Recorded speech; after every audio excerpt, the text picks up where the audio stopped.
In towns and cities across this country, police unions have been asking for pay raises for wearing body cameras. They're seeking to capitalize on this growing public expectation that encounters with the police will be recorded.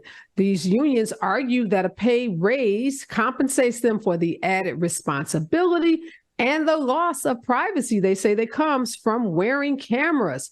Now, these pay raises, these requests for pay raises aren't sitting well with lots of folks in the public who thinks that police should wear body cameras as a part of their regular duties and shouldn't be compensated anymore for doing so. What do you make of this, Professor Howard, these police unions saying, look, if you want us to turn a switch on and give up our privacy, we can't say what we used to be able to say, we can't engage in conduct that perhaps we engaged in prior to wearing these cameras, then y'all should pay us for this.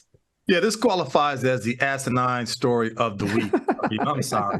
You can't get nothing from me on this, because let's be clear about why body cams were created in the first place. It was to hold police officers accountable for doing their jobs, to not harm people unjustly, to not kill innocent Black people and other folks, right? It was to make sure that they weren't like ongoing lies that were so prevalent when we saw these innocent, unarmed people being killed, disproportionately, many of whom were Black people. So the whole purpose of body cams was to ensure that you were doing your job and doing your job in a transparent and honest and thoughtful and serving way. So now all of a sudden you want to ask for pay for doing your job. It just doesn't register with me on any level whatsoever. And then, oh, by the way, let me add one other thing. If you were to get to a point where there was going to be pay given for wearing your body cams, then you need to wear that cam at all times. And oh, by the way, when people come around and they take cameras out to make sure you're doing your job, you should never have a conversation with those folks, because one of the things we don't talk about as much is that many everyday law-abiding citizens said that when they do turn on their cell phones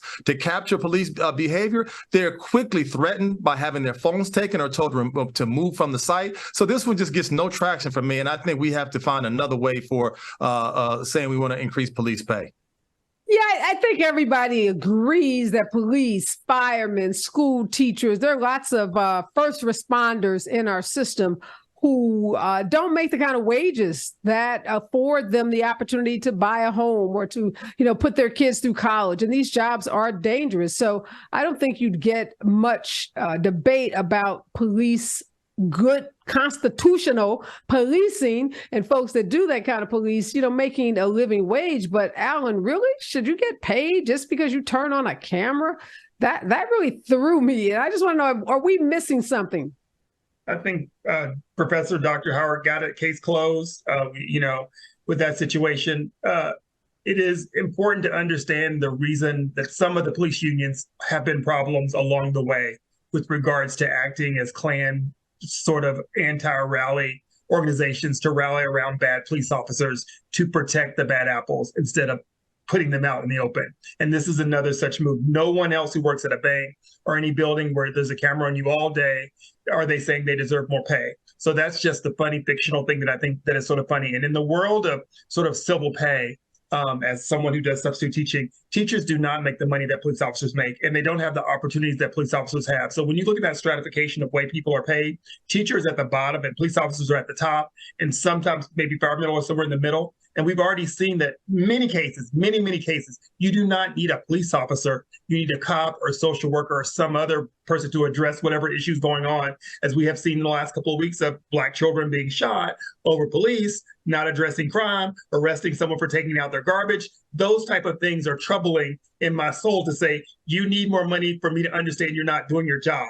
That's really what the problem is. Because if you are, as they say all the time, if you're doing what you're supposed to do, you don't care if cameras there anyway. That's what they call integrity, doing the right thing when no one's watching.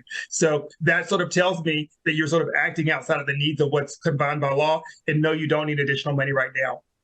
Yeah, I think the thing that's kind of disgusting about these unions, and, it's Las Vegas, it's Cincinnati, Seattle, New York City. So these are cities across the country. It's not just one or two cities.